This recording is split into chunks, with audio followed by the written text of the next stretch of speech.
السلام علیکم۔ صادق اور امین دو ناموں سے حضور صلی اللہ علیہ وسلم کو کافر بھی جانتے تھے اور آپ صلی اللہ علیہ وسلم کی عزت کرتے تھے۔ مسلمان تو کرتے ہی ہیں آقا علیہ السلام کی عزت۔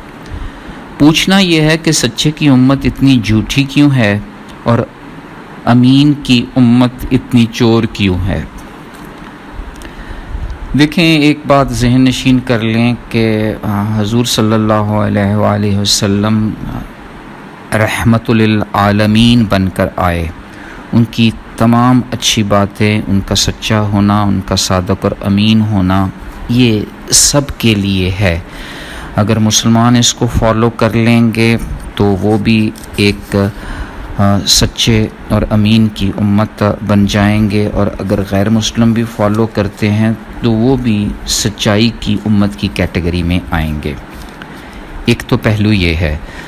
دوسرا اس کا پہلو یہ کہ جو شخص جھوٹ بولتا ہے، جو کچھ حوالوں سے گناہ کبیرہ میں آتا ہے، اور پھر فرمان یہ بھی ہے کہ جھوٹ بولنے والا اصل میں ہم میں سے ہے ہی نہیں، تو پھر یہ بڑا مشکل ہو جائے گا یہ کہنا کہ وہ لوگ جو سچ نہیں بولتے یا وہ لوگ جو چور بازاری کرتے ہیں وہ امت کا حصہ ہے۔ گو کہ تھوڑی سی تلخ بات ہے، لیکن امت مسلمہ کا ٹرولی حصہ ہونا بڑا ڈیفیکلٹ ہے ان کو سمجھنا کہ وہ واقعی امت کا اس طرح پیورلی حصہ ہے یا نہیں۔ ہاں چلیں، ہم یہ کہتے ہیں کہ امت کے وہ کمزور ترین مسلمان ہیں، تو پھر ایک بہرحال ایج ہے، ایک چانس ہے کہ جھوٹا شخص اللہ تعالیٰ سے معافی مانگ لے گا اور امت کے اچھے اشخاص میں شامل ہو جائے گا، اور وہ چور جو چوری کرتا ہے، جس نے مختلف طریقوں سے چور بازاری کا بازار گرم کیا ہوا ہے، وہ بھی اگر ایماندار ہو جائے، امانت داری میں آ جائے، تو امت کے امینوں میں اس کا شمار ہو جائے گا۔ اب بات یہ ہے کہ بیسیکلی امت کا حصہ وہی لوگ ہوں گے جو سچے ہیں اور جو ایماندار ہیں۔ وہ لوگ امت کا بڑا کمزور ترین حصہ ہیں جو جھوٹ اور بے ایمانی، چور بازاری میں شامل ہے۔ تو اب سوچنے کی بات یہ ہے کہ بیسیکلی یہ کویشچن ہمیں یہ ابھار رہا ہے کہ پہلے تو ہمیں ذاتی طور پر اپنے آپ کو امت کی صحیح کیٹیگری میں لے کر آنا ہے، یعنی ہمیں سچائی کے راستے پر چلنا ہے۔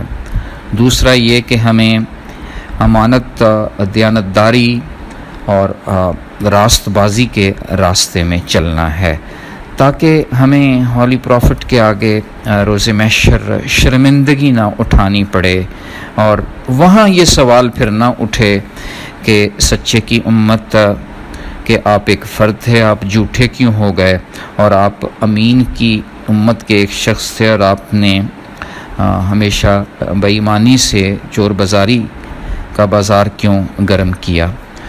تو اس شرمندگی سے بچنے کے لیے یہ سوال ہمیں تقویت بھی دے رہا ہے کہ ہم اپنے آپ کو صادق اور امین کی کیٹیگری میں لے کر آئیں، جو ایک مسلسل کاوش کے طور پر آئے گی۔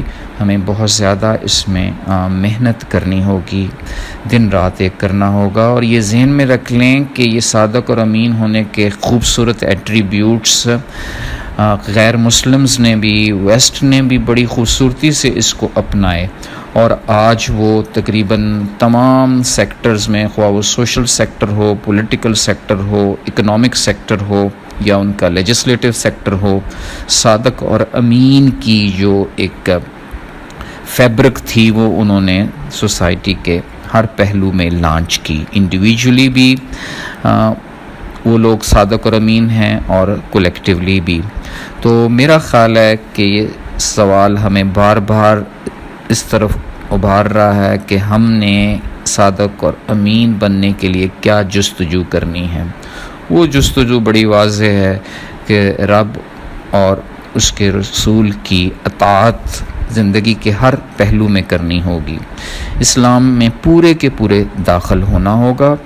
ایسا نہیں کہ جو میرے پسند کی بات ہے وہ میں ایکسیپٹ کر لوں اور جو میرے پسند کی نہیں ہے میں وہ کہوں نہیں میں یہ نہیں کہوں گا.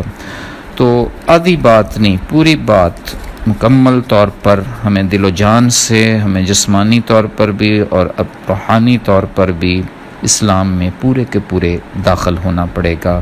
پھر ہم فخر سے کہہ سکیں گے کہ ہم صادق اور امین کی امت کے سچے اور کھرے لوگ ہیں. فی امان اللہ. اللہ حافظ.